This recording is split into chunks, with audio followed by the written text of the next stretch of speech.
네, 여의도를 발로 뛰어다니는 두 기자와 함께 정치권의 tweet 이야기를 나눕니다. 여의도 여성시대 오늘도 두 분 나오셨어요. 서울신문 김진아 기자, 한겨레신문 정유경 기자, 어서 오세요. 네, 안녕하세요. 네, 지금 유튜브로 방송 나가고 있습니다. 저희들 모습 보시고 싶으신 분들은 지금 유튜브 들어가셔서 세계는 그리고 우리는 이렇게 검색하시면 함께 하실 수 있습니다. 이제 진짜 20일 남았습니까? 네. 시간 빨리 가요. 오늘부터 후보 등록이 시작됐는데 총선에 참여하는 정당이 50개라고요? 네, 맞습니까? 24일 기준으로 등록한 정당만 50개입니다. 그중에서 20개는 이번에 선거법 개정 뒤 새로 창당된 당이라고 하고요. 신생당들, 네. 네, 모두 후보를 낼지는 사실 모르겠지만 네. 20대 총선 같은 경우에는 27개의 정당 등록 정당 중에 21개가 비례 후보를 냈었어요. 네네. 그래서 지금 뭐 역대 투표지 중에 가장 긴 네. 투표지가 될 것이다. 비례 정당 투표용지가 그러네요. 그런 네. 얘기도 나오고 있는데 20대 총선에서 21곳이 비례 후보를 냈을 때 33.5cm였거든요. 그 투표 용지 그 투표용지 길이가. 네. 근데 이 현행 네. 투표지 분류기 이게 전자제 개표기라고 많이 부르는데 네. 선관위가 말하는 공식 명칭은 투표지 분류기입니다. 이 투표지 분류기가 분류기. 네. 네, 최대 34.9cm까지 인식을 할 수 있대요. 그러니까 네. 24개 정당이죠. 24개 정당까지 수용을 할 수 있는데 네. 만약에 50개까지 기재하려면 66.3cm나 늘어나기 때문에 그럼 어떻게 해요? 수개표 얘기가 사실 나오고 있습니다. 아, 너무 길어지니까 그러니까 네. 기계가 인식을 못 하니까. 네, 네. 그러면 안 되는데요.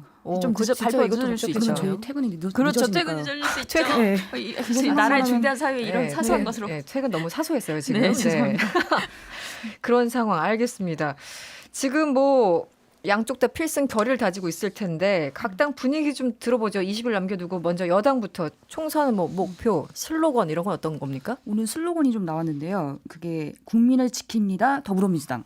국민을 지킵니다. 그게 슬로건인데 네. 보니까 집권 여당으로서 지금 국가적 재난 상황에 집중하겠다. 네. 이런 의미로도 익히고요. 지금 코로나19가 생각보다 문재인 정부가 잘한다는 평가를 받으니까 이에 대한 자신감도 좀 보이고 그렇군요. 정권 심판론에 네. 대응하는 그런 여당의 움직임 이런 음. 것도 좀 읽힐 수 있는 것 같고요.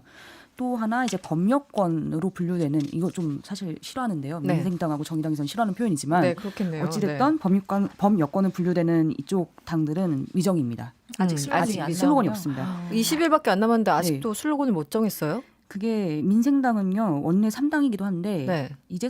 어제서야 좀 선대위를 만들었거든요. 선대위 굉장히 늦게 네. 꾸려졌죠. 그렇기도 하고 정의당도 아직은 미정이라서 좀 기다려봐야 될 것 같습니다. 곧 낼 겁니다. 네. 그렇습니까? 알겠습니다. 야당은 어떻습니까? 지금 통합당 황교안 대표는 관훈 토론에 나와서 미래한국당 의석수와 합쳐서 과반을 목표로 하고 있다 이렇게 원대하게 네, 목표치를 일단 밝히셨어요. 자신감을 보였죠. 네. 과반이라고 하면 이제 지역구가 한 130, 그다음 비례에선 한 20석 이상을 노리는 걸로 이렇게 생각이 되는데 네. 민주당도 목표가 똑같다고 들었거든요. 거의 똑같이 네. 과반 양쪽 지금 다. 현행 유지 플러스 알파. 네. 네. 그 그래서 정도군요. 이렇게 과연 될지 의문인데 미래통합당이 새로 낸 슬로건은 힘내라 대한민국 바꿔야 산다입니다. 네. 이게 바꿔야 산다의 포인트가 있죠. 그렇겠네요. 한층 이 어려워진 경제 민생 문제를 풀기 위해서 국정 대전환이 필요하다. 요게 지금 한국당이라 하면 안 돼. 자꾸 네. 이거 헷갈려서 큰일 나. 미래통합당에 미래통합당. 죄송합니다. 네. 잘안 미래통합당에 됩니다. 입에 잘 안 붙습니다. 몇 년씩 붙었기 때문에 네. 미래통합당의 주장입니다.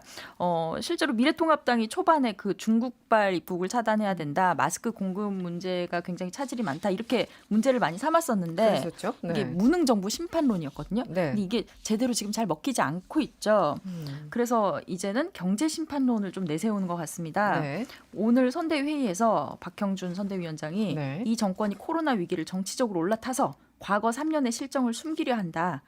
코로나 위기 이후에 더 큰 경제 위기가 닥칠 텐데 이 정권이 해왔던 정책대로 계속한다면 대한민국이 더한 나락에 빠질 것이다. 네. 이런 주장을 펴면서 바꿔야 된다 이렇게 주장을 하고 있는 거죠. 바꿔야 된다. 그리고 경제 부분을 좀 집중 공략하는 그런 모습으로. 그렇죠. 알겠습니다.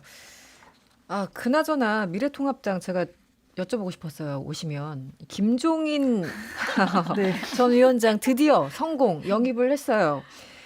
통합당에 합류할 가능성은 100분의 1이다 이렇게 인터뷰를 했었던 걸로 기억을 하는데 이 1%의 가능성 혹은 황 대표 입장에서 기적이 이루어진 겁니까? 어떻게 된 겁니까? 네. 오늘 아침에 뭐 집에 찾아가서 열심히 부탁을 했다고는 하는데 네. 모르겠습니다. 1% 가능성 1%다 이래서 아예 없다는 얘기는 아니네 하면서도 네. 이렇게까지 난리를 치고 그다음에 뭐 공천 문제로 가지고 또 난리를 쳤는데 설마 오겠느냐 하는 생각도 있었는데 네. 결국은 됐습니다. 얼마 전에 그 민경욱 의원도 공천 문제로 굉장히 꺼진 민경욱도 다시 보자. 네, 돌고 돌아 네. 민경욱이다. 네. 어차피 공천은 민경욱이다. 이런 농담을 했었는데 네. 마찬가지로 위원장도 어차피 그 위원장은 김종인 뭐 결론은 위원장, 정해져 있다 이런 네, 것처럼. 그런 게 아닌가 싶은 생각이 들었어요. 기자들은. 네. 그런데 그 황 대표는 김종인 전 대표한테 왜 이렇게 미련을 못 버리고 있었던 걸까요? 어떤 기대감이 있어요? 일단 이제 본인이 지금 종로 선거가 너무 급하고 네. 선거를 총괄 지휘할 수가 없는 상황에서 누군가가 지휘봉을 맡고 대신해줄 인물이 필요하고요. 다른 그 보수 야권 인사들에 비해서 김종인 위원장의 뭐랄까 존재감 같은 게 굉장히 확고한 편입니다. 어떤 느낌이냐면 네. 반드시 이기는 쪽으로 붙는다 이런 느낌이 좀 있어서 네네. 지금 뭐 왔다 갔다 민주당 갔다가 그 전에 또 새누리당 이렇게 있었고 왔다 갔다 하다가 이러면서 하셨죠. 좀 네. 또 아젠다를 굉장히 잘 던졌는데 경제민주화 아젠다가 굉장히 잘 먹혔잖아요. 예전에 새누리당 때. 네. 네네. 근데 미래통합당의 경우에는 지금 뭐 외교 안보 이런 쪽으로 계속 강경 발언 내고 있지만 경제 대책 대안 이걸 제대로 내고 있냐 이렇게 말하면 사실 제대로 이해를 할 수가 없어요. 맞아요. 민주당의 네. 최대 약점 경제. 네. 그래서 미래통합당이 이쪽을 아젠다를 국민 민심을 좀 끌어당길 수 있는 아젠다를 내기 위해서 그리고 또 뭔가 새롭게 바뀌었다는 느낌을 주기 위해서 김종인 위원장을 영입을 하고 수도권과 젊은 층 중도까지 공략하겠다 이런 얘기를 하는데요. 근데 이제 제가 수도권이고 뭐 젊은 층은 잘 모르겠지만 어쨌든 네. 나름 젊어요. 네. 나름 또 중도일 것 같은데 요즘 네. 유행한 테스트를 해보면 네. 근데 잘 모르겠어요. 김종인 위원장이 그렇게까지 소구력이 있을지는 저는 잘 모르겠는데 어떤 유권자들 겨냥하는지에 따라서 전략이 달라질 텐데 그나저나 김종인 전 대표 같은 경우 이제 들어오기 전에 뭔가 좀 정리해라 여러 가지 조건들 전제 조건들이 있었잖아요. 네. 일부 뭐 잘못된 공천을 바로잡아라 뭐 태영호 공사도 공격했었고 이번에는 이 1%의 가능성을 이루면서 전제 조건이 없습니까? 그러니까 없다고 일체 알려져 조건이, 있나요? 네, 없다고 했습니다. 그리고 네. 사실 뭐 조건을 내세울 수도 없어요. 지금 공천 작업이 다 끝났거든요. 그래서 어떤 영향력을 발휘할 수 없는 상황인데 네. 이런 상황에서 굳이 뭐 무리한 얘기를 하기보다는 네. 자기가 생각하고 있던 게 있으니까 네. 와서 한번 좀 좁은 공간이지만 해보겠다 이런 식으로 얘기를 한 걸로 제가 알고 있어요. 뭐 당내에서 기대감이 많은 것 같아요. 어떻습니까? 이 당내 전반적인 거와 황교안 대표와 또 약간 결이 다를 수도 있을 것 같은데. 어느 정도 기대감이 있는 것 같아요. 김종인 전 대표에 대해서. 네, 네. 왜냐하면 그동안 사실 너무 당해서 코로나가 솔직히 보면 야권에 어떻게 보면 좋은 기회라면 기회인데 네. 정부의 그런 실정을 비판할 수 있는 그렇죠. 기회인데 전혀 살리지 못했다 네. 이런 비판이 나오고 있었거든요. 그래서 황교안 대표 종로 선거를 신경 쓰다 보니까 그런 게 아니겠느냐. 도저히 이 상태로는 무리다. 역할 분담을 좀 해야 된다. 네, 그리고 차라리 김종인 대표가 와서 과감한 얘기를 할 수가 있다. 뭐 이런 얘기를 한다는 게 아니라 예를 들면 뭐 전 국민 100만 원 지급 이런 얘기를 할 수 있는 거지. 예를 들면 이건 진짜로 한다는 얘기 전혀 아니고 네, 예를 뭔가 들면 아주 과감한 뭐 재단 기본소득을 콜해버릴 수도 있는 거고 네. 그런 식으로 좀 국민들의 관심을 확 사로잡으면서 민생에 대한 얘기를 펼쳐줄 수 있지 않겠느냐 하는 네. 얘기를 사석에서 의원들이 굉장히 많이 했어요. 조금 더 이제 자유로운 입장이다라는 거군요. 네네. 알겠습니다. 그 민주당 입장에서는 그래도 네. 전 대표셨는데 그렇죠. 지금 표정이 어떤 것 같습니까? 저번에도 이런 질문이 나왔던 것 같은 비슷한 기시감이 것 느껴지네요. 맞아요. 너무 오랫동안 끌어서 그런데 똑같습니다. 정말 놀랄 정도로 관심이 없는 것 같고요. 그래요? 왜냐하면 지금 더불어민주당은 열린 민주당과의 전쟁을 시작했기 때문에 김종인 전 대표에 대해서 관심 그렇게 없는 것 같고요. 네. 또 사실 공천 시기면 그분이 할 작업에 대해서 좀 두려워할 수도 있는데 이미 네네. 공천도 다 끝났고 남은 게 없기 때문에 그렇게 큰 파급력은 별로 우려하지 않는 것 같습니다. 네. 지금 상황에서는요. 네. 알겠습니다. 그나저나 정유경 기자, 아까 잠깐 얘기를 하셨는데 미래통합당 공천 민경욱 의원 정말 죽지 않은 남자다 이런 표현을 쓰고 있어요. 탈락 공천 또 탈락 재공천 어떻게 된 겁니까? 이게 그 내부에서 절차하는 문제가 없는 건가요? 이게 진짜 한숨을 이 한숨은 너무 뭡니까? 지치고 네. 너무 오랜 기간 끈데다가 또 어젯밤에 굉장히 소란이 일었기 때문에 어제 정말 소란스러웠죠. 네. 이게 간단히 설명을 하면 네. 그러니까 유승민계로 분류가 되는 민현주 전 의원이 원래 연수울에 단수 추천을 받았어요. 네. 근데 최고위가 이 결정을 다시 생각해 보라면서 네. 뭐 강남을 최홍이라든지 이런 사람들이랑 같이 제의 요청을 했습니다. 그래서 공관위가 연수울의 경우에는 경선에 붙이자 그리고 한 발 물러섰어요. 네. 이게 김용호 위원장 사퇴하기 전날이에요. 그러니까 네. 갈등을 빚을 때 그때 일어난 일입니다. 그런데 경선에서 이번에 민경욱 의원이 이겼어요. 그렇게 해서 민경욱 의원이 공천을 확정받는 걸로 끝나는가 했는데 24일 밤에 황교안 대표가 갑자기 최고위를 긴급 소집을 했죠. 네. 그러면서 부산, 금정, 경북, 경주 등 4곳의 공천 취소 무효화를 시도하려다가 그날 정족수가 안 되니까 안 돼서. 25일 네. 새벽에 다시 소집을 해서 빠르게 해결을 해버립니다. 네. 이게 어떻게 보면 당헌 당규에서 좀 벗어나는 월권 행위라고 할 수가 있는데 원래 공관위가 사실 결론을 내려야 되는 거거든요. 네. 근데 최고위에서 다 뒤집어 버린 엎어버린 몇 거죠. 군데서는. 네, 물론 이제 무슨 선거법 위반이라든지 중대한 네. 범죄 혐의가 갑자기 드러났을 때 직권으로 이렇게 취소를 할 수 있지만 네. 그런 게 아니고 뭐 경쟁력이 문제가 된다. 뭐 경선 과정에서 배제된 게 좀 약간 미심쩍다 이런 식의 이유를 들면서 전부 뒤집어 버렸기 때문에 공관위와의 정면 충돌이 예상이 됐습니다. 근데 공관위가 어떻게 했냐면 그래서 4곳에 대해서 물러서면서 일부 수용을 하면서 네. 대신 여기서 선거법 위반이 얼마 전 나왔던 민경욱 의원은 그럼 취소를 요청한다. 똑같은 방식으로 취소를 할 수 있지 않느냐. 네네. 이렇게 나온 거예요. 그래서 만약에 경쟁력이 없다면서 다른 후보들은 취소를 해버리면서 네. 허위사실 공표로 선관위에 공고까지 한 민경욱을 취소를 하지 않는다면 최고위가 형평성이 안 맞다는 그렇죠. 말대로. 네. 공관위 말고 우리 마음대로 하겠다. 뭐 그렇게 보일 수 있지 않겠느냐. 뭐 친황 꽂아주기다 이런 비판을 받을 때 뭐라고 말할 것이냐. 네. 이런 걸 좀 의도한 공격이었는데 그날 밤에 최고위를 열고 바로 또 네, 민경욱은 결정을. 취소하지 않겠다. 어. 그래서 경선을 확정했죠. 8019번님이 이제 피닉제. 네, 피닉제님은 은퇴하셔야 될 것 같아요. 전설의 피닉제. 민경욱 의원이 본인을 뭐라고 했는지 아세요? 뭐라 그랬습니까? 그날 밤에 앞에 모여 있었단 말이에요. 최고위 결론을 하는데. 네, 근데 네. 어제 좀비가 죽냐? 좀비 못 죽는다 이렇게 기자가 민경욱 의원이 네, 직접 킹덤 안 보셨나 봐. 그래서 하여튼 본인을 스스로 좀비라고 하시더라고요. 황교안 대표의 찐 사랑 같습니다. 아 정말 그러네요. 여러 가지 알겠습니다. 이 막판에 이제 4곳도 그렇고 조정이 이루어진 것이 김세현 공천위원의 어떤 입김이다 이런 식의 보도도 있었던 것 같은데 실제 어떻습니까? 그러니까 김세현 공천위원회 입김이라기보단 김세현 위원에 대한 공관위원에 대한 그 친환계의 약간 반감 이런 거를 보여주는 게 네네네. 아니냐. 네. 왜냐하면 황교안 대표와 김세현 의원 같은 경우에 굉장히 서로 악연이 있죠. 그렇죠. 네. 여의도 연구원장 문제로 서로 갈등을 한번 빚었고 네. 그 다음에 김세현 의원이 불출마를 선언하면서 한국당 존재 자체가 민폐라면서 황교안 대표 체제를 굉장히 공격을 했습니다. 네. 그러니까 황교안 대표가 쇄신을 하겠다면서 당직자 전원 사표를 받은 다음에 김세현 의원을 잘랐어요. 맞아요. 네. 그래서 이게 읍참 마속이라더니 읍참 세현이냐 이런 말이 나오고 그랬는데 네. 이번에 그 부산 금정 다시 공천 무효를 한 부산 금정이 김세현 의원 지역구예요. 그렇죠. 네. 그리고 경선에 탈락해서 문제를 삼았던 백종원 전 시장이 김세현 의원하고 약간 갈등 관계가 있고요. 네네네. 또 이번 과정에서 같이 나온 그 민경욱 의원 같은 경우도 민현주 전 의원이 유승민계. 네. 그러니까 김세현 의원이 과거 바른정당 있을 때 같이 그렇죠. 있었던 네. 이쪽에 가깝기 때문에 거기에 대한 그래서- 일종의 되갚음, 되치기 이런 게 아니냐 이런 얘기가 나오고 있는 거죠. 알겠습니다. 여의도 여성시대 하고 있고요. 잠시 광고 듣고 돌아오겠습니다. 네, 여의도 여성시대 한겨레신문 정유경 기자 그리고 서울신문 김진아 기자와 함께하고 있습니다. 오동현님이 문자 주셨어요. 두 분 극한 직업인데도 힘들어하지 않고 재치와 유머까지 대단하십니다. 이렇게 칭찬을 보내오셨습니다. 감사합니다. 지금 눈이 막 감기고 있고 눈이 감기고 있어요. 며칠째 야근한지 몰라서 네, 자폭하고 있습니다. 아 그렇군요.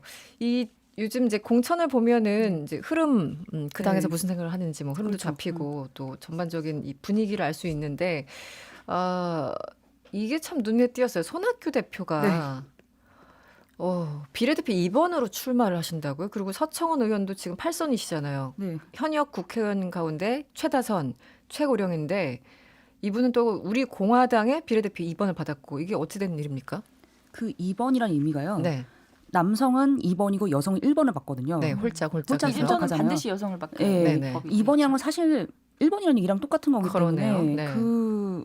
이렇게 말하면 좀 그렇지만 젊은 세대에게 물려줘야 되는 분들이 마지막까지 네. 열심히 하시는 의미로 해석하면 될 것 같습니다. 열심히 구체적인 표현을 쓰고 싶지 않은 게 왜냐하면 법에 걸릴 것 같아가지고 네. 명예훼손 될 것 같아. 네. 그 친박신당의 홍문종 의원도 사실 빼면 그렇죠. 아쉬운데 2번이에요. 마찬가지로 당이 2번이군요. 워낙 많게 흩어져 있다 보니까 20대 총선이었나요? 김종인 당시 비대위 대표가 네. 비례 2번에 셀프 추천했다가 엄청 네네. 비판을 받기도 했는데 네, 맞습니다. 이분들도 어쩔 수 없이 여론의 비판을 피할 수가 없을 걸로 저는 생각이 듭니다. 알겠습니다. 비례대표 원래 취지를 좀 감안을 해야 되는데 알겠습니다. 더불어민주당 그리고 더불어시민당 얘기를 좀 해야 될 것 같아요. 열린민주당과 함께 지금 굉장히 시끄러운 것 같은데 네. 이해찬 민주당 대표가 열린민주당을 향해서 이런 말을 했습니다. 유사한 당명의 비례정당을 만들었는데 무단으로 문재인 정부와 민주당을 참칭하지 말 것을 부탁드립니다. 사실 대놓고 열린민주당을 향해서 저리 가라. 네. 묶이지 말자. 뭐 우리는 굉장히 세게 발언하셨어요. 굉장히 세게 말을 한 거고요. 네. 그뿐만이 아니라 이해찬 대표가 오늘 또 이런 말도 했어요. 그 자체적으로 뽑은 그 1번부터 10번까지 더불어 시민당 비례대표 의원들을 예방받은 자리에서 네. 대놓고 지역구는 더불어민주당, 비례대표는 더불어시민당을 뽑자. 이렇게 선거운동했는데요. 네. 이게 법에는 걸리지 않습니다. 그렇습니까? 이유가요.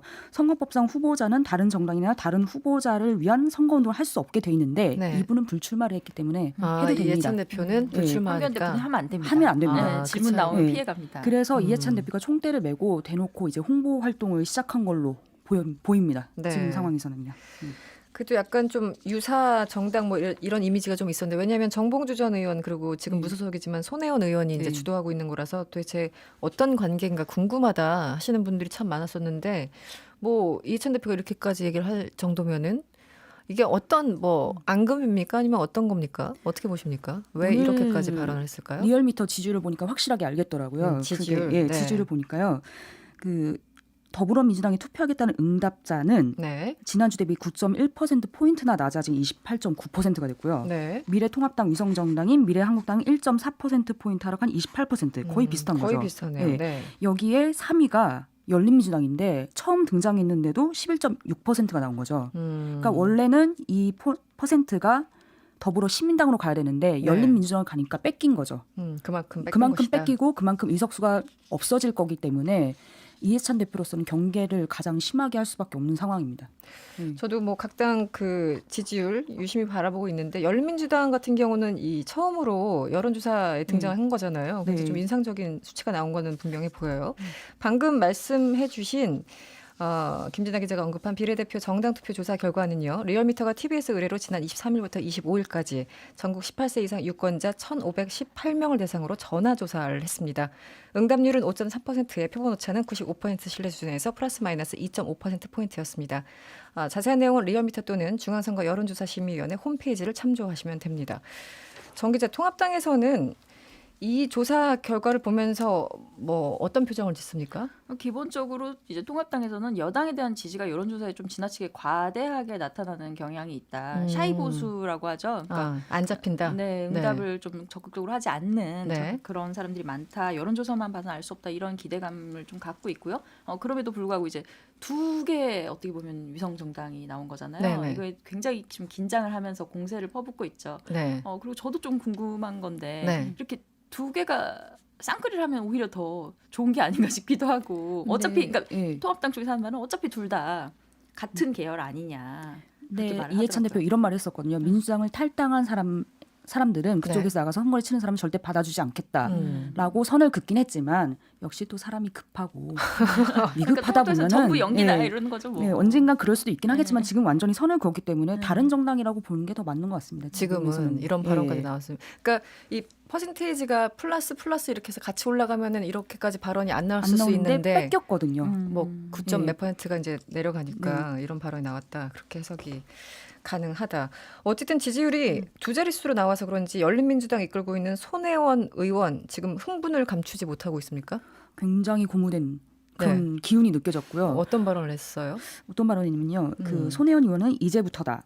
지금까지는 바닥에 물을 채운 것에 불과하다. 가득 넘치게 열심히 해보겠다. 이런 말을 했고요. 네. 정봉주 전 의원이 더 긍정적으로 말을 했습니다. 그러니까 오늘 그 공약 정책 회의라고 후보들이 다 같이 나와서 이렇게 말을 하는 게 있었는데요. 네. 이게 사실 뭐 공약이라기보다는 그냥 자기소개 시간이었던 거랑 똑같은 거고요. 자신감이 있었기 때문에 또 기자들한테 모두 발언까지는 공개를 했고요. 거기서 정봉주 전 의원이 이런 말을 했는데요. 오늘 10% 넘는 지지율이 나왔는데 첫 출발이 좋다. 많은 태클과 견제가 들어오는데 이게 바로 민주당 얘기죠. 여기에 신경 쓰지 않고 네. 뚜벅뚜벅 우리 것만 전진하면 국민들께 큰 희망이 될 것 같다라고 말한 걸 보면 굉장히 자신감이 넘쳐 흐르는 거죠. 고무돼 있는 상황이다. 네. 그래서 지금 한 원래 저희가 예상했을 때는 5명 정도가 입성하지 않겠냐 봤는데 네. 지금 19명 후보 다 갈 수도 있다라는 두 자신감을 자릿수로? 예, 보였습니다. 놀라운 정유경 일이죠. 기자가 놀라고 있어요. 깜짝 놀랐습니다. 기자들도 지금 제일 궁금한 게 과연 열린민주당이 얼마나 갈까. 그러네요. 지금 숫자를 보면은 입니다. 뭐 20일 남았으니까 또 엄청난 변화가 있긴 있겠지만 일단 좀 봐야 될 것 같고요. 그나저나 이제 투표 용지 기호가 또 중요하잖아요. 굉장히 중요하죠. 네, 네. 근데 뭐 우리나라 그 전반적 유권자들의 민도나 이런 걸 보면은 뭐 다들 아시고 정확하게 투표를 하시는데 그럼에도 불구하고 약간 관행처럼 앞번호가 유리하다 이런 생각을 여전히 하고 있어요.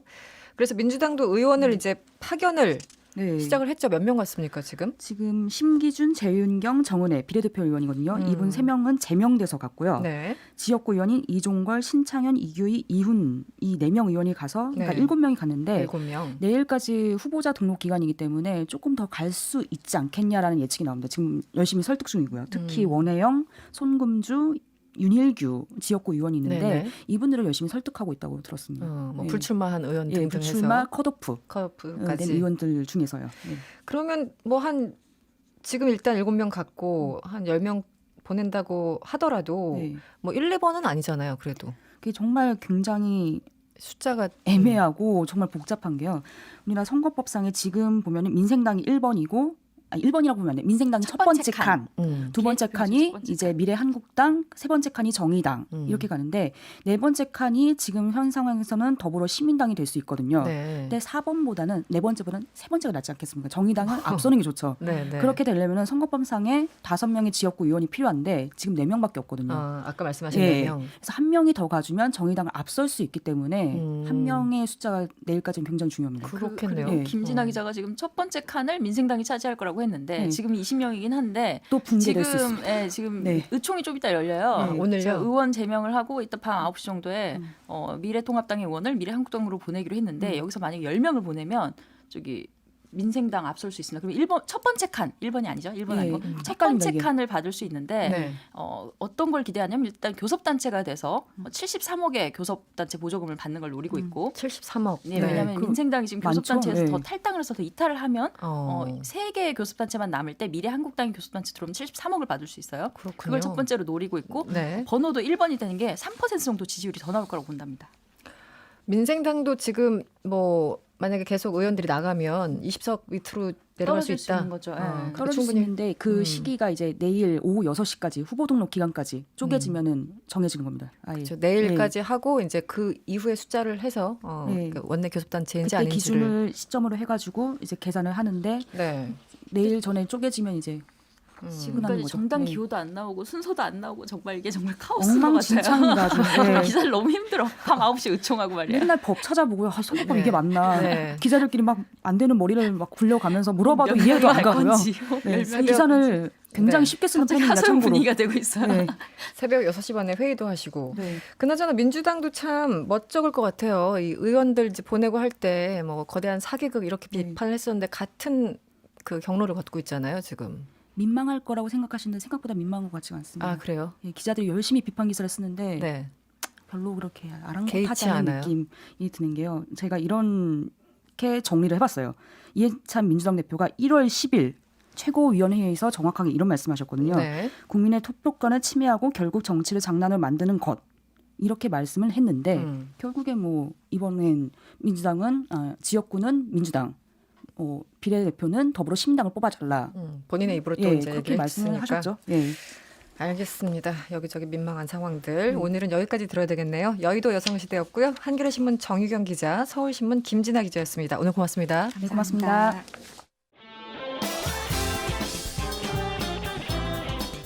여러분의 퇴근길을 꽉 채워드립니다.